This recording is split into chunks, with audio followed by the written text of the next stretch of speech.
ஸ்ரீமதே ராமானுசாய நம. ஸ்ரீ அரவரமுனே நம. ஸ்ரீ ஸ்தலசேன மகாகுரவே நம. இப்பொழுது ஸ்ரீராமநவமி உற்சவம் சகல சந்நிதிகளிலும் நடைபெற்று கொண்டிருக்கின்றது. எல்லா இடங்களிலும் ராமா ராமா ராமா ராமா என்ற ராமநாமமே ஒலிக்கும். இன்று நாம் ராமனை பற்றி சில சரிதங்களையும் படிக்கலாம், கேட்கலாம், அனுபவிக்கலாம், ஆனந்திக்கலாம். ராமாய ராமபத்ராய ராமச்சந்திராய வேதசே ரகுநாதாய நாதாய சீதாய பதே நமஹ அப்படின்னு ஸ்லோகம். இந்த ஸ்லோகமானது ராமனை பற்றி ஒவ்வொருவரும் ராமனை எவ்வாறு அழைக்கின்றார்கள் என்று பார்க்க முடியும். ராமாயா அப்படிங்கச்ச யார் கூப்பிட்றான்னா பிதா தசரதன் ராமனை ராமா ராமா ராமா என்று கூப்பிடுவாங்க. உடனே கௌசல்யா என்ன சொல்கிற, கௌசல்யா எப்படி கூப்பிடுவான்னு ராமான்னு கூப்பிட மாட்டா, ராமபத்ராய அப்படின்னு கூப்பிட கௌசல்யா. ராமன் பரதனை விட கைகேயிக்கு மிகவும் இனிமையானவன், மிகவும் கைகேயியால் கொண்டாடப்பட்டவன், வளர்க்கப்பட்டவன். அவன் ராமபத்ராயன ராமச்சந்திராய அப்படின்னு கைகேயை சொல்கிறான். ராமனை சந்திரன், ராமன் சந்திரன் எப்படி குளிர்ச்சியாக இருக்குமோ, நல்ல தன்மையாக இருக்குமோ, அப்படியே ராமனை ராமான்னு கூப்பிட மாட்டா, ராமபத்ராயா அப்படின்னு கூப்பிட மாட்டா கைகேயி. ராமச்சந்திராயா அப்படின்னு கைகேயை கூப்பிடுவான். அப்புறம் வசிஷ்டன் இருக்கா, குலமுனிவர், அவர் ராமா எப்படி கூப்பிட மாட்டதில்லை. வேதஸே வேதங்களுக்கு தலைவன், வேதமே உருவானவன், வேதஸ் அப்படின்ட்டு வேதமே அவன் அப்படிங்கிற மாதிரி வேதஸே அப்படின்னு வசிஷ்டன் கூப்பிடுவான். அப்புறம் ரிஷிகள்லாம் இருக்கா இல்லையா, ரகுநாதாய ரகுகுல திலகம், ரகுவம்சத்தின் நாதன், நமக்கும் நாதன் என்று அவனை ரகுநாதாய என்று அனைத்து ரிஷிகளும் கூப்பிடுவார்கள். சீதை இருக்காள, அவளும் கூப்பிடணும் நாதனை எப்படி கூப்பிடுவா, நாதாய நாதன், அவன் என்னுடைய நாதன் என்று. நாதா ராமா அடி நாதனே நாதா அப்படின்ட்டு சீதை இப்படி கூப்பிடுவா. தசரதன் ராமாயா என்றும், கௌசல்யை ராமபத்ராயா என்றும், கைகேயி ராமச்சந்திராயா என்றும், வசிஷ்டன் வேதஸ் என்றும், ருஷிகள் ரகுநாதா என்றும், சீதை நாதன் என்று ராமனை பலவாறாக விளக்கின்றார்கள். ராமன் எத்தனை ராமனடின்னு சொல்லும் பொழுது ராமனோட பேர் எவ்வளோ தெரியுமா, ரொம்ப அருமையாக இருக்குது. ராமாயணம் படுத்தா பூஜந்தம் ராமராமேதி மதனம் மதுராட்சரம் மாறி கேதாஸ் அமர்ந்தே வால்மீகி கோயிலம்னு இந்த வால்மீகியால் எழுதப்பட்ட ராமாயணம். ஒரு கோயில் எவ்வளோ இனிமையாக பாடுமோ அப்பேற்பட்ட இனிமையாக ராமாயணம். அதில் இன்று நம்மால் முடிந்த வரையில் ஆழ்வார்கள் அருளிச்செயல்களிலிருந்தும் சுவாமி கூரத்தாழ்வான் அவர்கள் அதிமானுஷஸ்தவம் என்னும் ஒரு கிரந்தத்தை அருளி செய்கின்றார். கூரத்தாழ்வான் சோழ சபையில் தன் கண்ணை இழந்துவிட்டு திருவரங்கம் மேவும் பொழுது அரங்கனை சேவிக்க உள்ளே கோயில் உள்ளே போகின்றார், சன்னதி உள்ளே.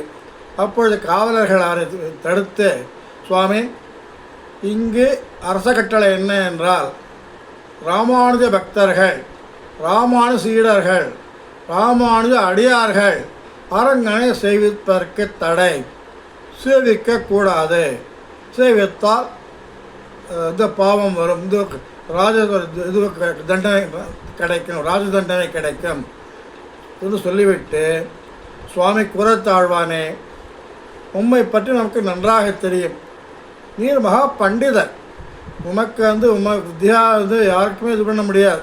ஆனால் உண்மை அனுப்புகின்றோம், நீர் பெருமாளை செவித்து விட்டு வாரும் என்று கூறத்தாழ்வானிடம் காவலர்கள் கூறத்தாழ்வான் கீழே விழுந்து பிறண்டு அழார். ஒரே எல்லாம் ஒன்றுமே தெரியல, உள்ளத்தான்ற அவரை போய் பெருமாளை சேவிக்க சொன்னோம், சன்னதிக்கு அனுப்பிச்சு. இவர் ஏண்டா கீழே பிறண்டு அழுதுன்றிருக்கார் அப்படின்னு பார்க்கும் பொழுது கூறத்தாழ்வான் கண் திரும்ப பெருமாளை பார்த்து கேட்குறாங்க, நான் என்ன பாவம் செஞ்சேன், இவர் ஆச்சாரிய மேலே துரோகம் பண்ணிட்டேன்னு ஏதாவது எனக்கு தெரியலையேன்னா. ஒருத்தருக்கு ஒன்றுமே புரியலை. சொல்கிற, நீ என்ன சொன்னான் காவலன், ராமானுஜன் சிஷ்யனையும் ராமானுஜன் அடியார்களும் உள்ளே சென்று அரங்கனை சேவிக்க தடை என்று கூறினானே. அப்படின்னாக்க நான் ராமானுஜன் சிஷ்யன் இல்லையா, ராமானுஜன் அடிமை இல்லையா, இவ்வளோ நாள் இருக்கிறது வேஷமாக போட்டுட்டு இருந்தால் ராமானுஜன் தொண்டு செய்கிறேன்ட்டு அப்படின்னு கதறி அழுதுட்டு, ராமானுஜன் அடியார்கள் சேவிப்பதற்கு தடை என்றால் அடியேனும் சேவிக்க மாட்டேன், ராமானுஜன் என்று சேவிக்கின்றால் திருவரங்கம் எழுந்தருளே, அப்பொழுதுதான் நானும் அரங்கனை சேவிப்பேன் என்று கூறிவிட்டு அவர் திருமாலின் ஜோலை எழுந்தருளுகிறார். வழியோ நெடுந்தூரம், பயணமோ களைப்பு கொடுக்கக்கூடியது. தன் களைப்பை தீர அங்கு போகும்பொழுது கத்தி எங்கள் பெருமாளை பற்றி கல்யாண குணங்களை பற்றி பாடுகின்றார்.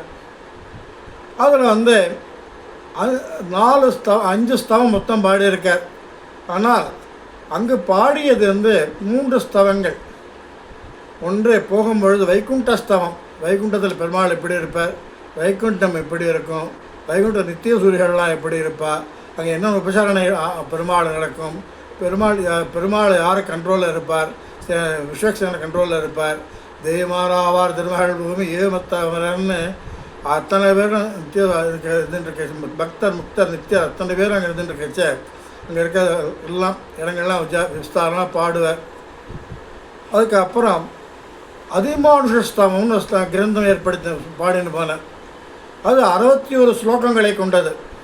இந்த 61 ஸ்லோகங்களில் முதல் 7லிருந்து 14 வரையில் பல விபவாதாரங்களை சொல்லிவிட்டு, மச்சம் கூற வராகங்களை சொல்லிவிட்டு, நரசிம்மனை சொல்லிவிட்டு 17 முதல் 17 ஸ்லோகங்கள் 33 ஸ்லோகங்கள் வரையில் ராமாவதாரத்தை பாடி 32 தொடங்கி 60 ஸ்லோகங்கள் வரையில் 58 ஸ்லோகங்கள் வரையில் கிருஷ்ணாவதாரத்தை பாடி அனுபவிக்கிறார். கடைசி 3 ஸ்லோகங்கள் தான் அனுபவிக்க வேண்டிய ஆர்த்தி. இந்த ஆர்த்தி பிரபந்தம் பெருமாளை கூட முடியல, அவர் என்ன அழைச்சிட்டு போவானோ, எப்போ என்ன சேர்த்துப்பானோ, பிருந்தாவனத்தில் அப்படி இருந்தேன்னு இப்படி இருந்தேன், ஒன்றும் தொடர்பு எனக்கு என்றைக்கு தான் கிடைக்க போகிறதோ, பிருந்தாவனம் என்றைக்கு தான் போய் செதுக்கி பெறணும், கோபிகளாக இன்றைக்கி தான் மாறப்பறையணும். கடைசி 3 பிரபந்தம் 2 பிரபந்தங்கள் 2 ஸ்லோகங்கள் இந்த மனக்கிடக்கை, பெருமாளை இன்னும் அடையவில்லை என்று மனப்பாரிப்பை அவர் கூறுகின்றார். கடைசி ஸ்லோகமானது பலஸ்ருதி என்று வைத்துக் கொள்ள வேண்டும். இப்பொழுது நாம் முதலில் ஓரிரு ஆழ்வார்களின் பாசுரங்களை கவனித்துவிட்டு நாம் அதிமானுஷ ஸ்தவத்தை இன்றோ அல்லது நாளையோ சேவிக்கலாம். நம் ஆச்சாரிய பெருந்தகை பெரியவாச்சான் பிள்ளை அவர்கள் 12 ஆழ்வார்கள் பாடிய 4000 திவ்ய பிரபந்தத்திலிருந்து பாசுரங்களை கோர்த்து அழகு மாலையாக தொடுத்து என்றும் அனுபவித்து அரங்கன் அனுபவித்து சாத்தி கொள்ளக்கூடிய மாலையாக பாசுரப்படி ராமாயணம் என்ற ஒரு பாசுரங்களை அருளிட்டு இருக்கிறார். அதையும் நாளை அனுபவிக்கலாம். இன்று ஒரு சில ஆழ்வார்களை சிறு கொஞ்சம் பார்த்து அனுபவிப்போம். ஆண்டாள் கிருஷ்ணாவதார பாடுறதுக்கும் கிருஷ்ண பிரேமின்னு கூட சொல்லலாம். அவளை கிருஷ்ணனுக்காக பிறந்தவள், கிருஷ்ணன் அடைய வேண்டும் பிறந்தவள், அரங்கன் கிருஷ்ணன் அரங்கன் தான். பட்டர் சொல்லுவார், இன்றைக்கி அரங்கனோட முகத்தில் போய் மூந்து பார்த்தாக்க வெண்ணெய் சாட்டம் மொடநாத்தம் அடைக்கும் அப்படின்ட்டு. அதே போல் அரங்கனும் கிருஷ்ணனும் அரங்கனும் ராமனும் அனைவரும் ஒன்றே. இந்த 2 பேரும் ஞாபகத்தில் வச்சுக்கோங்க. ஆண்டாள் பாடுகிறாள், ராமாவதாரம் முடிந்து விட்டது. அயோத்தியில் மொத்தமாக ராமன் போன துக்கமே இந்த மீளல் அவளுக்கு. ஊரோ இருளாக இருக்கின்றது. ஒரு கோலாகலங்கள் ஒன்றும் இல்லை. இங்கே மதுராயில் பார்த்தாக்க கண்ணை அடம் பிடிக்கணும், அடிக்கிற லூட்டி இருக்க கண்ணனோட லூட்டி யாரும் கட்டுப்படுத்த முடியாது. அவாவா சொல்லுவா. அவளை வந்து கிருஷ்ணன் வந்து என்ன கிருஷ்ண சேஷ்டிதங்களை வந்து படிக்கிறதுனா பெரியாழ்வார் வந்து அத்தனை பாட்டையும் படிக்கணும். பெரியாழ்வார் பாசுரங்கள் படித்தா கிருஷ்ணன் பிறந்த அன்னியிலேருந்து தொட்டில் உதச்சது, 10 விரல்கள், மாணிக்க தொட்டில் படுத்த நிலா காட்டினது அத்தனையும் பார்த்தா கிருஷ்ணாவதார சேஷ்டிதங்கள் அனுபவிக்க வேண்டுமென்றால் அனைவரும் ஒரு முறையாவது பெரியாழ்வார் திருமொழியை படித்துவிட்டு அந்த அர்த்தங்களை கவனித்து நன்றாக அறிய வேண்டும். அப்போ தான் கிருஷ்ணாவதாரத்தை நம்ம அறிய முடியும். இப்பொழுது ராமாவதாரம் மொத்தம் 274 பாசுரங்களில் 4000 திவ்ய பிரபந்தத்தில் ராமனை பற்றி பாடியிருக்கின்றார்கள், கூறப்பட்டிருக்கின்றது.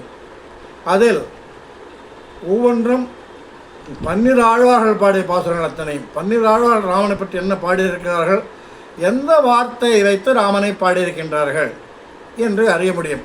இப்பொழுது முதலாவதாக நாம் ஆண்டாள் 2-3 ஆழ்வாரை பார்க்கலாம். ஆண்டாள் வந்து பாட்டு பாடுறான். கனைத்தளங்கத்தருமே கண்ணுக்கிறங்கி நினைத்து மலை வழியே நின்னுவால் சோர நனைத்தெல்லம் சேராக்கும் நச்செல்வன் தங்காய் பனித்தலை வீழ நின் வாசல் கடைப்பற்றி. அது முடிஞ்சு போச்சு. அதோட நந்தோகபம் விஷயம் முடிஞ்சு போச்சு. அடுத்து என்ன வருது, சினத்தினால் தன்னினங்கை கோமானை செத்த மனத்தை கிணியானை பாடவும் வாய்திரவாய் அப்படிங்கிறா. என்ன சொல்கிறா, சினத்தினால் தின்னலங்கை கோமானை செற்ற மனத்தை கிணியானை பாடவும் நீ வாயுற அப்படிங்கிற.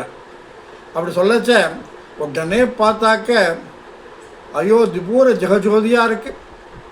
எல்லா வீட்லேயும் விளக்கு. இழந்த ராமனை பெற்றுவிட்டோம் மீண்டும் என்று அயோத்தி வாசிகள் அனைவரும்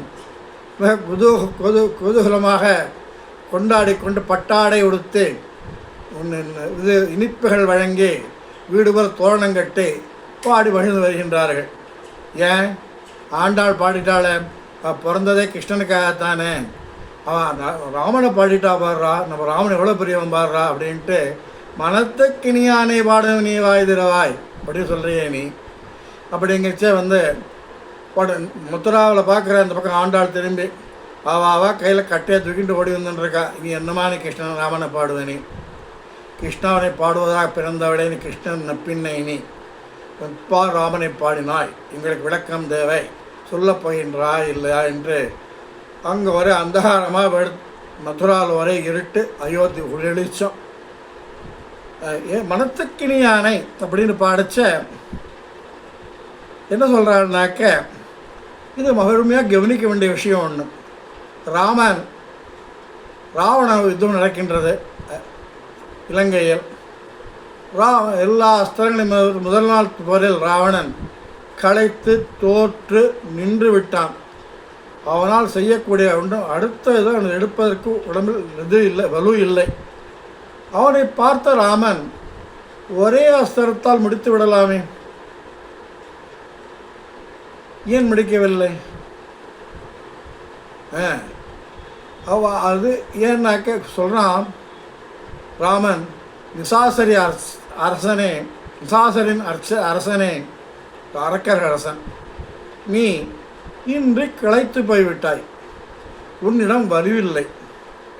ஆகையால் இன்று ஒரு நாள் நீ வீடு திரும்பி கோட்டைக்கு திரும்பி சென்று உன் உடலை தேற்றிக்கொண்டு மனத்தை வலுப்படுத்தி கொண்டும் ஆயுதங்கள் எடுத்துக்கொண்டும் இன்று போய் நாளை வா என்று அவனை சொல்லும் பொழுது, ஏன் சொன்னான், யாராவது நல்ல பலசாலி இவனுக்காக அந்த காட்டில் சீதை தெரிஞ்சு எவ்வளோ கஷ்டம் கொடுத்துருக்கான், நான் அத்தையும் வச்சுட்டு இவனை போய் இன்றைக்கி உத்தமையாக நம்ம கையில் கிடைச்ச விரோதி விட்டு நாளைக்கு வந்து கிடைக்காத வஸ்துக்கு காத்துட்டு இருப்பானோ, ராவணன் பைத்தியக்காரன் தான் செஞ்சு விட்டானே அப்படிங்கிறச்ச ராமனுக்கு மனசில் வந்து ஒரு சின்ன ஒரு ஆசையம், நாளைக்கு நான் அவனை இன்றைக்கி விட்டேன் அப்படின்னாக்க ராவணன் நடந்த சண்டைகளையும் பார்த்து விபீஷ்ணன் பார்த்து அனைத்தையும் பார்த்து அவன் மறுபடியும் என்றாவது ஒரு நாள் அவன் மனம் திருந்தி நாளை ஒரு சமயம் நாம் செய்வது தவறு என்று சீதை அழைத்து கொண்டு நம்ம அடைய மாட்டானா ஒன்று அவனுக்கு ஒரு வாய்ப்பு கொடுப்போமே என்று அவனுக்கு ஒரு வாய்ப்பு கொடுத்தானோ. அதான் மனத்துக்கு இனியானை அப்படி அவன், அதாவது மனத்தில் இருந்து இவ்வளவு இனிப்பு இருந்தால் தான் நான் செய்ய முடியும். அதனால் சொன்னாலும் அப்படி சொல்ல மனத்துக்கு அவன் தான், அதனால தான் மனத்துக்கு இனியான்னு சொல்லச்ச மாதிரி அவன் வரல. அவன் தலைவிதி யாரை விட்டது முன்ன. அதனால் அவன் வந்தான், சண்டை போட்டான், தோத்தான், போயிட்டான். அடுத்தது பெருமாள் திருமொழியில்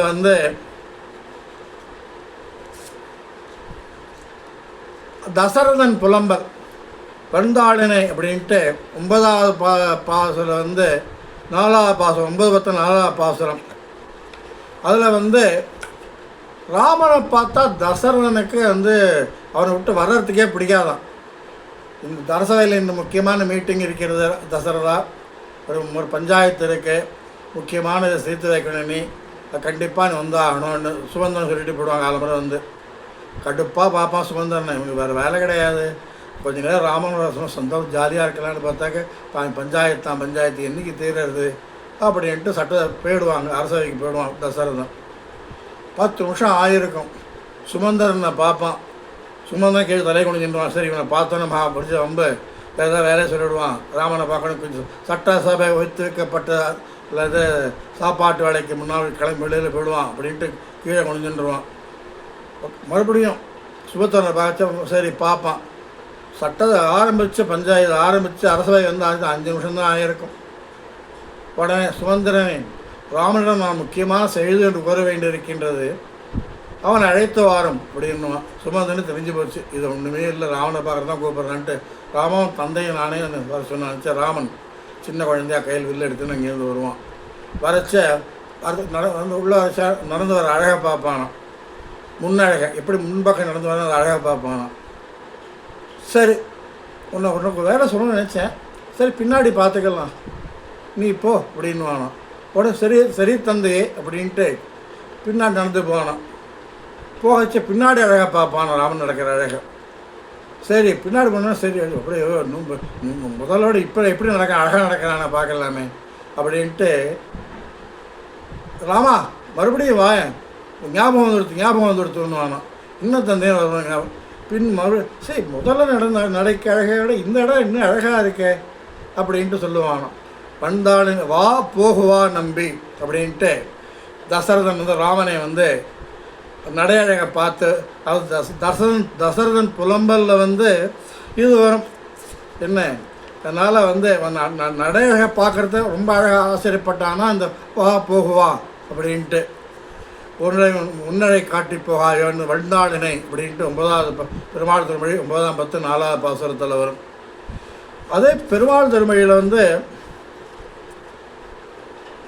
இது நாளை கூட சொல்லலாம். இது it is related to first பாசுரம் கற்பாராமி பிரான எல்லாருக்கும் கிட்டத்தட்ட அன்னசராசரங்களை வைகுந்த தேத்தி அப்படிங்கிற ஒரு பாசுரம் மோரால முதல் 2-3 வரிகள் ஒத்துமையுடைய வரிகள், அர்த்தமான வரிகள் இருந்தாலும் அதையும் கற்பாரை அனுபவித்து விட்டு இதையும் சேர்த்து அனுபவித்து விடுவோம்.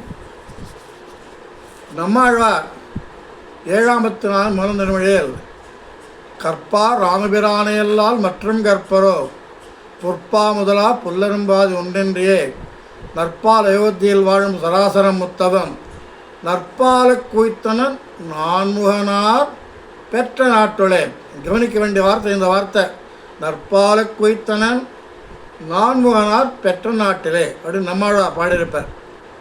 இதே பெருமாள் துணை குலசேகரன் என்ன செஞ்சிருப்பார்னா கடைசி சாத்துப்பாட்டு அன்று சராசரங்களை வைகுந்த தேத்தி அடல பகை அசுரர் தம்மை வென்று அப்படின்ட்டு அன்று சராசரங்களை வைகுந்த தேய்த்து நான் ராமன் அத்தனை பேரையும் பொற்பாமுதலா புல்லரும்பாதி ஒன்றின்றி நற்பால் அவைத்து வாழ் சராசரமுற்றும் நற்பால கொய்த்தன நான்முகனா பெற்ற நாட்டிலேயும் அன்று சராசரங்களை வைகுந்த தேத்தே அப்படிங்கிற பாசுரமும் இரண்டும் ஒரே விஷயந்தான். என்ன செஞ்சானா, ராமன் ராமாவசாரம் முடிஞ்சு போச்சு. ராமன் தீர்மானமிட்ட கையில் ஒரு தர்ப்பம், ஒத்த வேஷ்டி. தசரதான் அத்தனை பேரும் வந்துட்டாங்க. அத்தனை பேரும் தசரனில் இவர் ஜனகனை கூப்பிட்டான். அப்பா நீ தான் ராஜபுரம் பார்க்கணும், எனக்கு சின்ன பசங்க 2 பேர் லவன் குசர்கள் எல்லாம் நிறையா பேர், ரிஷபன குழந்தை பரதன் குழந்தை எல்லாம் இருக்கேன். ஆனால் நீ மாண்டவிய சுருகேற்றி ஊர்மலை பார்த்து கொண்டும் அரச பார்த்து உன்னுடைய தௌஹித்துறர்களுக்கு சாதகமாக இருந்து நல்லாட்சியை வழி நடத்த வேண்டும் சொல்லிட்டு ஜனகன் கண்ணில் தண்ணி ஊர்மலையெல்லாம் கண்ணில் தண்ணி விட்டுன்னு இருக்கா.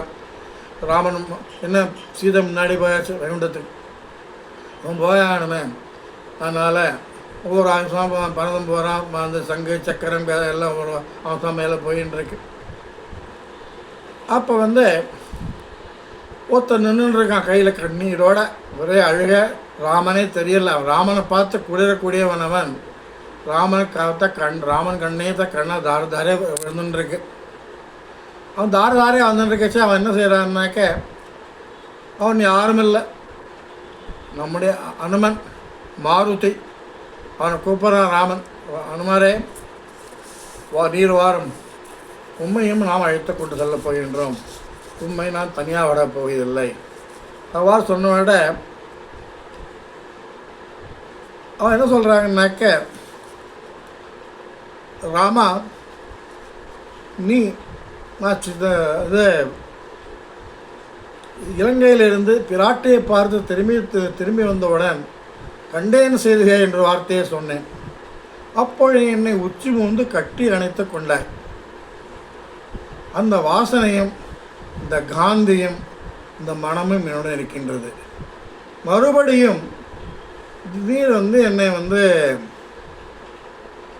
பரதாழ்வானை காப்பதற்காக நந்தி கிராமத்திற்கு அவன் உயிர் விடாமல் இருக்கணும். பரசுராமன் அதில் இருக்க பரத ஆசிரமத்தில் இருந்துருக்கேன். நான் இப்போ நாளைக்கு வர சொல்லி அனுப்பிச்சேன். போயிட்டு வந்தோன்னே அந்த சந்தோஷப்பட்டு மறுபடியும் எனக்கு ஆலிங்கனம் பண்ணிட்டேன். இந்த ஆலிங்கனம் எனக்கு பரமத்தில் கிடைக்குமா? நீ இங்கேருந்து நீ போயிட்டு யாராக இருப்ப? தங்கச்சக்கர் ஏதாவது அடியாக உட்காந்துருப்பேன், மேலே சேஷத்தில் உட்காந்துருப்பேன், இல்லை வேறு அவதாரம் கிடைக்கா ஓடி போய்டுவேன். மறுபடியும் சொல்ல முடியாது அவனை பற்றி. எனக்கு இதே ராமன் வைகுந்தத்தில் பரமபதத்தில் பார்க்க முடியுமா? முடியாது. இதே கையில் இல்லையும் கை எந்தலையே துணையாக இருவராகந்தான் என் முன்னே நின்றார்னு திருநெடுந்தாண்டகத்தில் திருமங்க மன்னன் பாடுவார். மைவண்ணன் நெருங்குறிஞ்சி குழல் விழுந்தாழ பாரம் செய்ய குழல் இறங்கியாட எல்லாம் செய்ய வெஞ்சலையே துணையாக இருந்தால் இருவராக இருந்தால் என் முன்னே நின்றார். இது மாதிரி கை வில்லோடையும் இந்த நிறத்தோடையும் இந்த சௌலபியத்தோடையும் அவங்க பார்க்க முடியுமோ? அந்த எண்ணம் தான்ப்பா என் மனதில் இருக்கு. அந்த எண்ணத்தோடு நான் இங்கே இருக்கேன், நான் வரல போ அப்படின்ட்டாரோ. உடனே அன்று சராசரனை வைகுந்தத்தை பொறுப்பா முதலா புல்லரும்பாது நற்பால வைத்த சராசரமுற்றம் சொல்லச்ச அன்று சராசரன் வைகுந்தத்தை எத்தைக்கும் பொறுப்பா முதலா நல்லரும்பாது ஒன்றனும் நற்பால குவித்தன் நான்முகனாக பெற்ற நாட்டில் அப்படிங்கிற கிளம்பி வந்துருக்க அத்தனை ஜீவராசிகள் நம்புறது.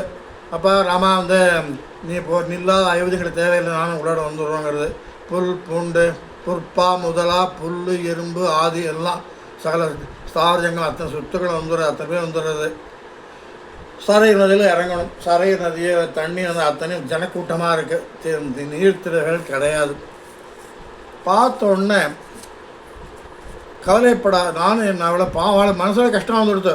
எங்களை பாவம் செஞ்சுருக்குமே, எங்களுக்கு எதாவது கிடைக்குமா, நற்கதி கிடைக்குமா தெரியலையே அப்படிங்கச்சே. கவலைப்பட வேண்டாம், நீங்கள் என்னை நம்பி வந்து விட்டீர்கள், நானும் உங்களை கைவிட மாட்டேன், உங்களுக்கு உசந்த பதவியானது உறந்த பதமானது அளிப்பேன் என்று பிராமி பண்ணிவிட்டு சொல்கிறேன். அவளுக்கு என்ன செஞ்சான்னாக்க சன்னாதிகம்னு ஒரு அந்த இதுக்கு பேர்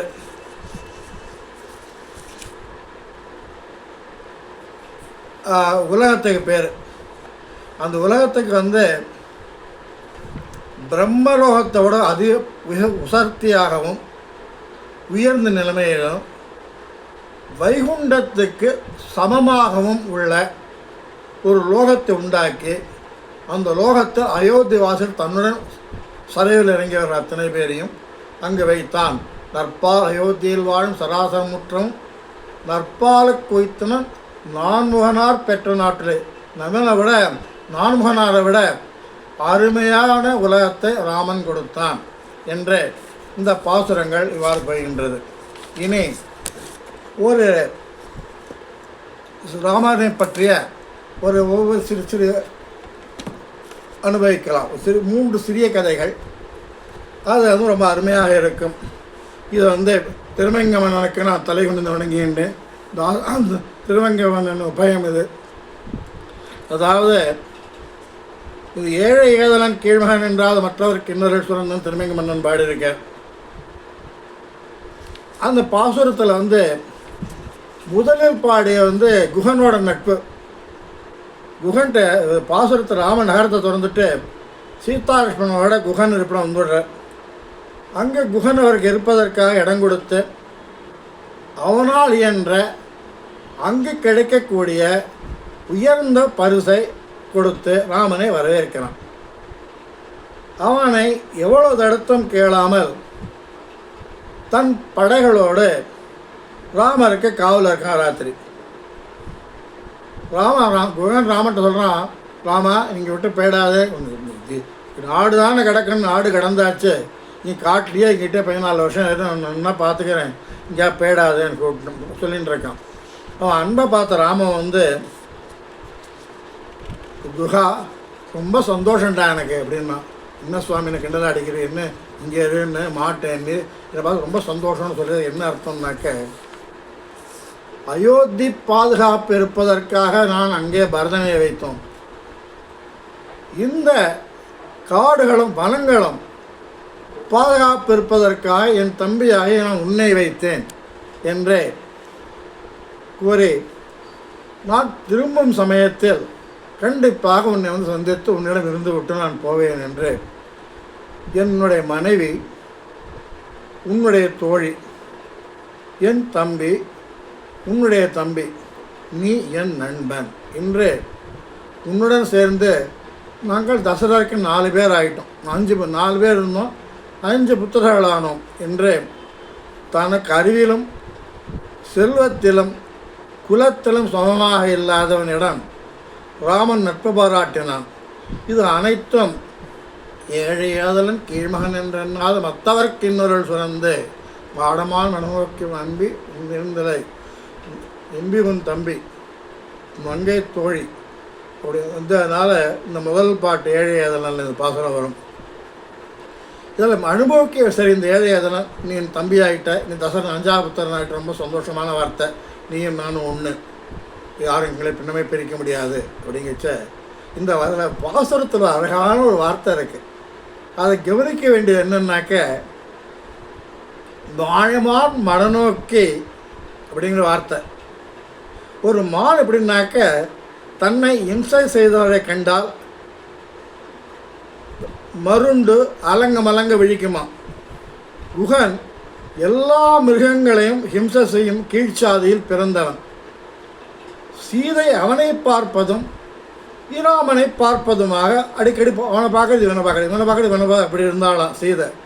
ஏன் சீதை குகன்கிட்ட பயப்படுறாளா? இல்லையே, அவனும் தோழியும் மச்சினையும் அப்படின்ட்டானே.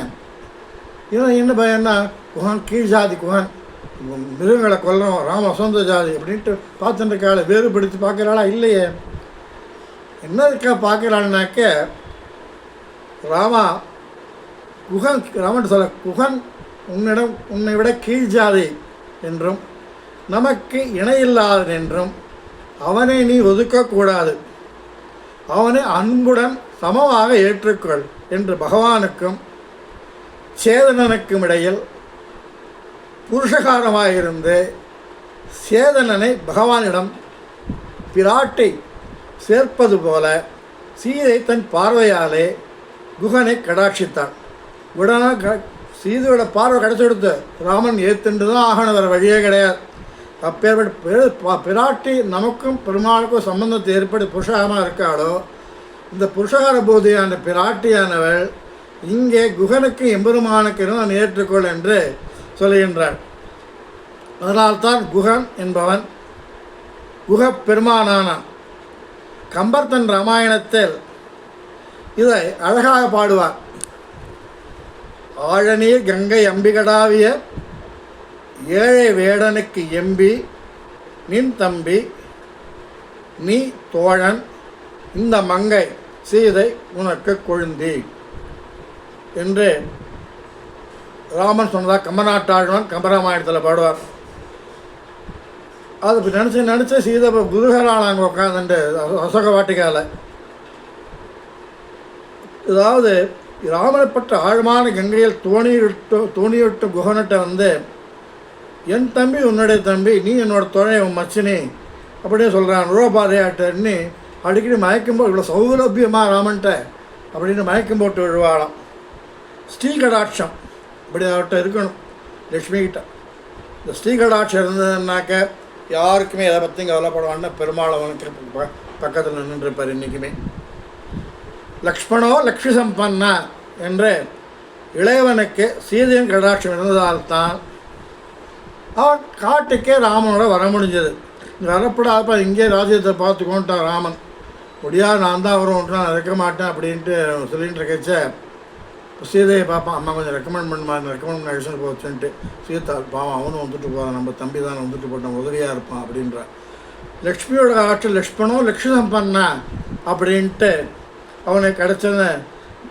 அவன் சொல்கிறான், அவனா உனக்கும் மன்னியாருக்கும் நாம் எல்லா அடிமையும் செய்வேன், பழுவில் காலமெல்லாம் உடனாமன்னி பழுவிலோ அடிமை செய்வேன் என்று லக்ஷ்மணன் சொல்லுகின்றான். என்று துவயவாக்கியப்படி பிராட்டிக்கும் எம்பெருமானுக்கும் சேர்த்தே கைங்கரியம் செய்யணும். துவயத்திலேருந்து 2 பேருக்கு தனித்தனியாக செய்யப்படாது. பிராட்டி செய்தாலும் பெருமாள் பிராட்டி 2 பேருக்கு துவயவாக்கியப்படிக்கு இருவருக்கும் சேர்த்தே கைங்கரியம் பண்ணணும். நான் அந்த கைங்கரியம் சென்றே செய்தேன், பெருமாளுக்கும் பிராட்டி கைங்கரியம் செய்தேன் என்ற எண்ணம் ஏற்படாமல் நமக்கு இருக்கணும். பிராட்டியை பற்றியதால் லக்ஷ்மணன் அவர்கள் கூட போனான் காட்டுக்கு. ராவணனாவது சீதையை சிறையெடுக்கும் பொழுதும் அசோகவனத்திலும் சந்திச்சிருக்கான். அவனுக்கு வந்து சீதையை பார்த்துருக்கான், அசோகவனத்தில் போய் சத்தம் போட்டு வந்திருக்கான், பயமுறுத்திட்டு வந்திருக்கான், இதில் புஷ்பவிமானத்தை எடுத்துகிட்டு வந்திருக்கான். ஆனால் ஆச்சரியத்தை பாருங்களேன், விபீஷணன் கடைசி மட்டும் பார்க்கவே இல்லை. கடைசி வந்து யுத்தம் முடிகிற மட்டும் கடைசியில் தான் பார்த்தான். பிராட்டியால் கடாட்சிக்கப்பட்ட ராஜ்யேஷம் கிடையாது, என்னமா கிடச்சிது அப்படிங்கிறக்க பிராட்டியால் அவன் விபீஷணன் கடாட்சிக்கப்பட்டதனால் ராவணன் மடிந்து விபீஷணன் லங்காதிபதியானான் என்று சொல்லக்கூடாது. இவ்வாறு சொல்ல முடியும். எப்படி பிராட்டி கிடச்சுன்னாக்க, பிராட்டி என் பெண், எனக்கு விபீஷணின் பெண் திருஜடை. இவள் பிராட்டியிடம் அடிக்கடி வந்து என்னோடய தந்தை வந்து விபீஷணன் ராவணனை போல இல்லை, ரொம்ப சாத்வீகம், எப்பாடு பெருமாள் பகவத் நாராயண நாமம் தான் எங்கள் ஆத்திர என்றைக்குமே திருமணம் நிலப்படிகள் எல்லாத்தையும் திருமணம் சாத்திருக்கும். வந்து எங்கள் அண்ணா ராவணன் அவங்கள சிறை இடத்தை வந்து அவர் திரும்ப திரும்ப ராமன்கிட்ட கொடுத்துரு, ராமன்கிட்ட அனுப்பிச்சிரு, தப்பு பண்ணாத, லங்கை அழிஞ்சு போய்டு அடிக்கடி சொல்லின்னு இருப்பார் என்று விபீஷணனை பற்றி சீதைக்கிட்ட அடிக்கடி சொல்லுவாளாம். அதே போல் சீதையின் குணாதிசயங்களை ராமனின் பராக்கிரமத்தையும் சீதை மூலமாக அறிந்து விபீஷணனுக்கு ராமனை பற்றியும் சீதையை பற்றியும் கூறி இருவருக்கும் ஒரு பரஸ்பரம் எப்படி பிராட்டி வந்து புருஷகாரமாக இருந்தாலும் இவாளுக்கு லக்ஷ்மணனுக்கு ராமனுக்கும் திருஜடை பிராட்டிக்கும் இவனுக்கு இருந்துருக்கா. விபீஷணனுக்கு வந்து நடுவில் வந்து சொன்னதுனால அந்த கதைகளை கேட்டு விபீஷணனை பற்றி அறிந்து கொண்ட பிராட்டியின் கடாட்சமானது அப்பொழுது விபீஷணனில் அந்த பாறை கடாட்சமான சிந்தையினால் செலுத்தப்பட்டது. பிராட்டி தான் இருந்த இடத்திலிருந்து விபீஷணனை கடாட்சித்தார். அதனால்தான் ராஜ்யம் கிடைக்க பெற்றான். ராவணனுக்கு பிராட்டியின் கடாட்சம் இல்லை. இருந்தால் இது பண்ணியிருப்பாங்க. இப்போ அவளை 1000 வருஷம் கொண்டு விட்டு வந்து செத்து போயிடான்ட்டு கேட்டானா துர்புத்தி, விநாசகாலே விபரீத புத்தி. பிராட்டியின் கடாட்சம் இல்லையானால் அவனை செத்து போயிட்டான். அதே போல் வந்து இருந்த இடத்துல அனுமனுக்கு வந்து வாலில் தீ வச்சுட்டாங்க லங்கையில். இந்த வாலில் தீ வச்ச உடனே லங்கா பத்துன்னு எரியறது. அனுமன் வாலில் எல்லாம் ஒரு குரங்கோலில் வாழை வச்சு தீ வச்சு விட்டான், எல்லாம் எரிஞ்சுருக்குன்னு. அங்கேருந்தே கடாட்சத்தை அக்னிதேவனே, அனுமன் வாலில் வைக்கப்பட்ட தீயானி அவனுக்கு சூடை உண்டாக்கி தொந்தரவு கொடுக்காமல் அவனுக்கு நீ குளிர்ச்சியை உண்டாக்க வேண்டும் என்று இருந்த இடத்துல இருந்தே தன் சிந்தையின் மூலம் ஒரு தாய் ஒரு பிள்ளை எவ்வாறு கடாட்சிப்பாளோ அவ்வாறு சீதா பிராட்டி கடாட்சித்தாள். அடுத்தது இன்னொரு சரிதத்தை இப்போ 7 அனுபவித்தோம். அடுத்தது இன்னொரு சம்பவத்தை அனுபவிக்கலாமே. இந்த இடத்துல கொஸ்டினே போட்டு கேட்கலாம் உங்கள்கிட்ட. ராமனின் கருணை பெருக்கெடுத்தது வந்து சீதையின் அருகாமையாலா பிரிவிலா? சொல்லுங்களேன் பார்க்கலாம். நானும் கேட்டுக்கிறேன். எனக்கு ரொம்ப நாளாக இந்த சந்தேகம் இருந்துகிட்டே இருக்குது. யாரை போய் கேட்குறது என்ன? ராமன் இருந்தான், ராமனோட கருணை பல இடங்களில் வந்திருக்கு. சீதை அருகாமையில் இருந்ததுனால வந்ததா இல்லை பிரிவினால் பெருக்கெடுத்ததா? பார்க்கலாமா கொஞ்சம்? நான் எனக்கு தெரிஞ்சதை நான் படித்ததை சொல்கிறேன். நீங்கள் அது சரியா இல்லைன்னு நீங்கள் சொல்லுங்களேன். சீதா விவாகத்தில் வந்து ஜனகர் சொல்கிற இயம் சீதா மமசுதா என்ற ஸ்லோகத்தில் சக தர்மசரி தவ என்று கூறினார். இதற்கு அர்த்தம் என்னன்னாக்க, நீ அனுஷ்டிக்கும் தர்மத்திற்கு இவள் துணையாயிருப்பாள் இந்த சீதை என்று கூறுகிறாள். என்ன, நீ என்னென்ன தர்மங்களை அனுஷ்டிக்கின்றாயோ அந்த தர்மத்திற்கு சீதையானவள் அருகில் துணையாக இருப்பாள் என்று அர்த்தம் சொல்கிறார். அப்படின்னா ராமனோட தர்மம் என்ன? அது வரணும், தர்மம்னு சொல்லிட்டார். என்னோட ராமனின் தர்மம் என்ன? இதை சீதையின் வாழ்மொழியாக கேட்கலாம். நம்ம அவன் என்ன சொல்கிற பார்க்கலாம். சீதை ராவணனுக்கு ஹித உபதேசம் செய்யும் பொழுது தர்மஜன் என்று சொல்லி உடனே ஒன்று சொல்ல, யார் ராமன் அப்படின்னு ஃபஸ்ட்டு தர்மஜன் அப்படிங்கிறான். தர்மத்தில் சிறந்தவன் என் ராமன் அப்படின்னு ஆரம்பித்தவன் வந்து என்ன செஞ்சுட்டாள்னா தடால்னு, யாரும் இல்லைப்பா அவன் சரணாகத வத்சலன் அப்படிங்கிறாளாம். சரணாகத வத்சலன் என்று எடுத்தாள். இந்த அவதாரத்தில் வந்து ராவன் ஒரு கைப்பற்றின தர்மம் என்னன்னாக்க, தன்னை அடைக்கலம் புகழ்ந்தவர்களை காத்தருள்வதே ஆகும். இதைத்தான் இந்த தர்மத்திற்கு சீதை துணையாகவே இணைந்தாள். பிள்ளலோகாச்சாரியா பெருமாள்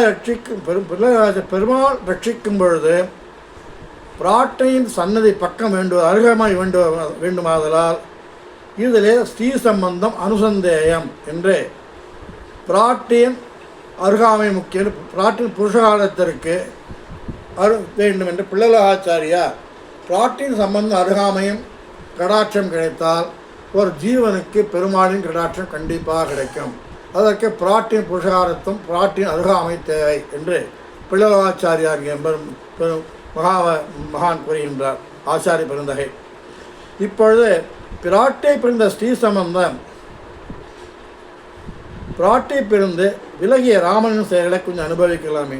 இப்போ பிராட்டி பக்கத்தில் இருந்ததுனால வந்து கருணை பெருக்கெடுத்ததா, அருகில் இருந்ததுனால பெருக்கெடுத்தா? அப்போ தான் நமக்கு ஒரு விடை கிடைக்கும் நமக்கு இந்த கொஸ்டினுக்கு. விஸ்வாமித்திரன் வேள்வியை காக்கும் பொருட்டு தாடகை என்ற பொண்ணை வந்து வதம் செய்தும் கரதூஷணர்களையும் கொண்டான். தாடகை என்ற பெண்ணை கொன்ற அபவாதம் அவன் இன்னும் வரை அழிங்கவே இல்லையா. அவரை பொண்ணை கொண்டுட்டோம். அவள் பொண்ணு இல்லைடா, ஏகப்பட்ட ராட்சதர்கள் இவ்வளோ பலம் புரிந்தவா, இல்லை பொண்ணாக இருப்பாளா எங்கேயாவது, நீ இப்படி நினைக்கின்றாயே அப்படின்னு சொல்லும் பொழுது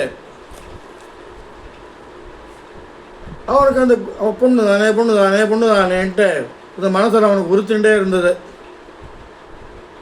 அப்பொழுது ராமன் பிரம்மச்சாரியாக இருந்ததுனால கல்யாணம் நடந்திருந்தால் தாடகம் கண்டிப்பாக இருந்திருக்காதான். ஒரு சமயம் நீ பிரம்மச்சாரியாக இருந்தால் தாடையை போட்டு தள்ளிட்டார் விஸ்வாமித்திரன் சொன்னான்ட்டு. அதுதான் மனசில் அதே ராமனுக்கு வந்து சீதைவனுக்கு கல்யாணம் ஆகியிருந்தான்னு வச்சுக்கோ, இந்த தாடை வளர்ந்து நடந்திருக்காதான். ஏன் பிராட்டில் அருகில் இருக்கும் பொழுது ராமன் ஒரு கொலை கூட செய்யவில்லையாம். எப்படி பார்த்தீங்களா, பிராட்டியோட எவ்வளோ அழகாக இருக்குது பார்த்தீங்களா, பக்கத்தில் இருக்கிறது.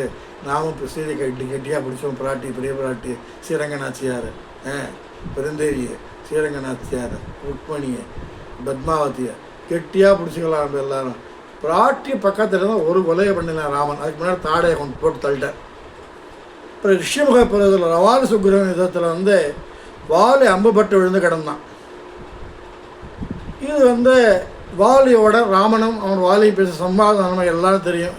என்ன வெவ்விய பிடிங்கர் போல் என்ன விலகிய நின்று வில்லால் வெவ்விய தன்னேன்னு கமநாட்டாழ்வான் சொல்லுவான். ஒரு பளிங்கன் வேடுவன் கீழ்ச்சாதி ஒரே ஒரு வேடுவன் கையில் ஒரு 2 அம்பு வச்சுன்னு இருப்பான். அவன் எப்படி ஒரு விலங்கை வந்து அடித்து மறைமுகமாக இருந்து அடித்து கொண்டானோ அதுபோல் தர்மவானான வீர பராக்கிரமனானி எவ்வாறு என்னை கொன்றாய் அப்படின்னு வாதி ஆரம்பிப்பான். இன்னும் வெவ்விய பளிங்கர் போல் எம்மை விலகியே நின்று வில்லால் எவ்வியது என்னை அப்படின்னு எப்படி ஏன் அடித்த, அதுக்கு என்ன காரணம் சொல்லி எனக்குன்னு கேட்பான். இந்த சும்மா கிட்டத்தட்ட 1 மணி நேரம் நீண்டு போயிட்டு 2 பேருக்கும் அவர் சொல்ல இவர் சொல்ல எல்லாரும். பிராட்டி பெருமாளை விட்டு நீங்கி இலங்கை புகுந்ததின் தான் வாலிவதம் நடந்தது. அது இன்றும் கூட சர்ச்சைக்குள்ளான இதுவாக தான் இருந்துருக்கு. ஆனால் வேதாந்த தேசிகர் வந்து அருமையாக விளக்கம் சொல்லுவார். சங்கல்ப சுரூபத்தில் நிரவதி குண கிராமே ராம என்ற ஸ்லோகத்தில் அருமையாக வேதாந்த தேசிகர் சுட்டி காட்டியிருக்கார். பண்டிதர்கள் பல சமாதானங்கள் சொன்னாலும் அதை ஏற்றுக்கொள்வது கஷ்டமாக இருக்குது. இதை மேட்டுமடை என்று சம்பிரதாயமாக கூறுவர். அதாவது ஒரு விஷயத்தை வந்து ஆறு வந்துட்டு இருக்குன்னா கீழே பள்ளமடைன்னா கீழே இறங்குறது, டர்ன்னு கீழே நீர் வீழ்ச்சி மாதிரி கீழே இறங்கும். மேட்டுமடை இப்படி வர்ற ஆறு இப்படி ஏறி மேட்டுமடை எவ்வளோ கஷ்டப்படணும். அதாவது ஒரு விஷயத்தை ஏற்றுக்கொள்வது கஷ்டமாக இருக்கிறது மேட்டுமடை அப்படின்னு சம்பிரதாயத்தில் சொல்லுவாங்க. இன்றைக்கு விஷயத்து மேட்டுமடை விஷயமாக இருக்கு. என்னை எப்படி கொன்றாய் என்ற கேள்விக்கு வாலி தானே விடையை கூறுகின்றான். இதை கம்பர் வலியுறுத்துவதாக பாடுகிறார். ஆவியை சனகன் பெற்ற அன்னத்தை அமிழ்தன் வந்த தேவியை பிரிந்த விண்ணை திகழ்த்தனை போலும். அதாவது உன்னோட ஆவி ஜனகன் பத்து அமுதமான சீதை, அப்பேற்பட்டவளான சீதை பிரிந்து வந்து மண்டை குழம்பி மூளை குழம்பி என்ன திகச்சு போய் என்ன செய்யறதுன்னு தெரியாது, திகச்சு போய் இவ்வாறு என்ன ஒன்றுவிட்ட அப்படின்னு இவன் சொல்கிறான் வாலி. ராமா, இப்போது சீதா பிராட்டி அருகில் இருந்திருந்தால் நீ இந்த அநியாயமான தர்மத்தை காரியத்தை செய்திருக்க மாட்டாய். அவள் அருகில் இல்லாத காரணத்தால் செய்ய துணிந்தாய் என்று கூறியது மிக பொருத்தமாக உள்ளது. பிராட்டி அதில் என்ன செய்யறதுன்னா, பிராட்டி பக்கத்தில் ராமன் தப்பு செஞ்சுட்டார், வாலியை கொண்டுட்டார். சீதா கல்யாணம் ஆகலை, தாடகை விட்டாங்க. பிராட்டி பக்கத்துலேருந்து யாருமே சாகலை. இதை அவளை பிரிந்தத்தினால் மூலக்குழுமே கொண்டுட்டியான்னு வாலி சொல்கிறானோ. எப்படி கம்பநாட்டாழ்வான் கவனிச்சுக்கோங்க, கம்பராமாயணம் படிங்க எல்லாரும், சூப்பராக இருக்கும். பிராட்டியுடன் இருந்த பொழுது தானே மாரீச்சன் சுபாகு விராதன் வதம் நேர்ந்தது என்று இப்போ ஒரு கேள்வி எழலாம். என்னப்பா, பிராட்டி பக்கத்தில் இருந்தால் மாரீச்சன் சுபாகவனம் நேர்ந்தது, சூப்பனை சும்மா இல்லை அப்படியே தூண்டி விட்டு அங்கே வந்திருக்கான், அவனை கொண்டுட்டு வா, அப்போ தான் சீதை ராவணனை அடைய முடியும் அப்படிங்கிச்சு. அவன் சண்டை போட்டு கரதோஷங்களை வந்த சமயத்தில் லக்ஷ்மணனிடம் சொல்கிறான் ராமன், அப்பா நான் போய் அழிச்சிட்டு வரேன் அப்படிங்கிற ராமன். அம்மா நீ போவான், நான் ஒத்தனே போகிறேங்கிறதெல்லாம் ஜூஜிபி சும்மா சின்ன தூசியாக ஊதிட்டு வந்துடுறேன் லக்ஷ்மணன். நீ போகாத, இங்கே இரு, நான் போயிட்டு வரேன்றான்.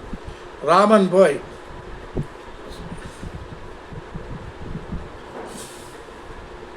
நீ சீதையை பத்திரம் லக்ஷ்மணா, நான் அவர்களை கொள்கின்றேன்.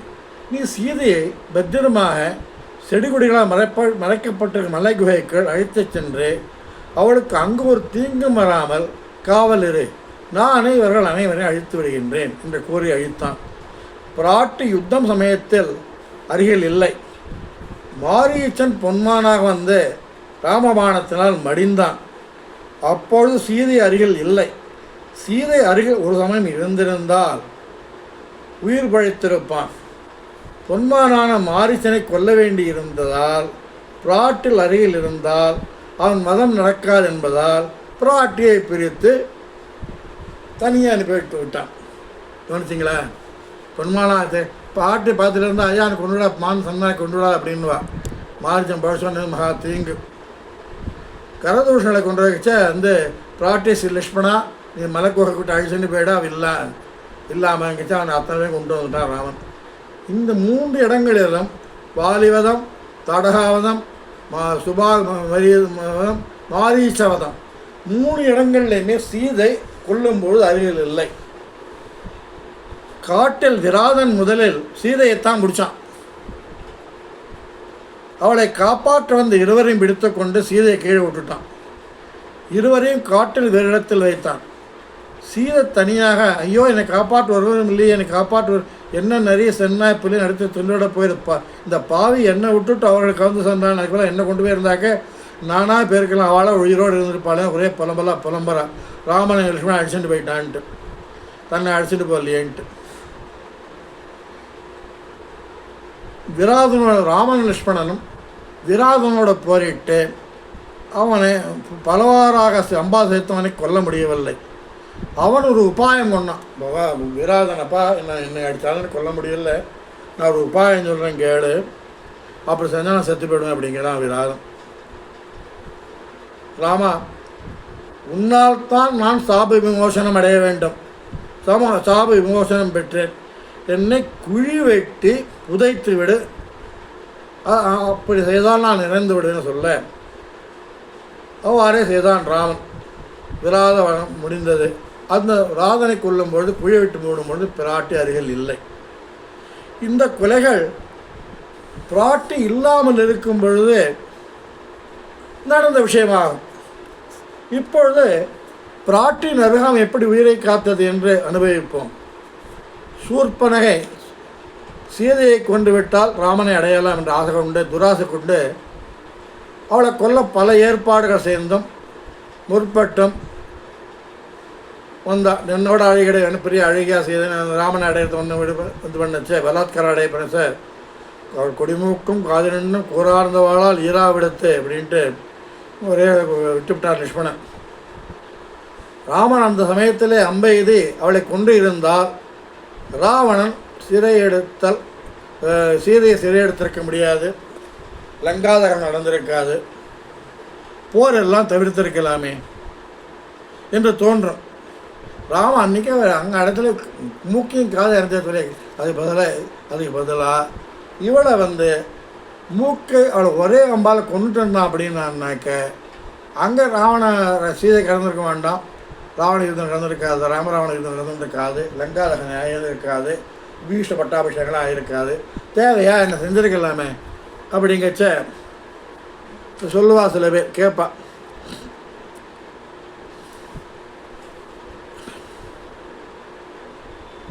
அதாவது அவள் அங்கீகாரம் செய்யப்பட்ட பொழுது பிராட்டி ராமனின் அருகில் இருந்தாள். அதனால் அவள் அங்கீகாரம் செய்யப்பட்டாலும் உயிர் பிழைத்தாள். தாடகை கொல்லும்படி கூற அங்கு விஸ்வாமித்திரர் இருந்தார். தாடகை மாண்டால் சீதை இல்லை. அதனால் சூர்பனை கொல்ல சொல்ல யாரும் இல்லாததாலும் பிராட்டி அருகில் இருந்ததாலும் உயிர் பிழைத்தாள் சூர்பனை.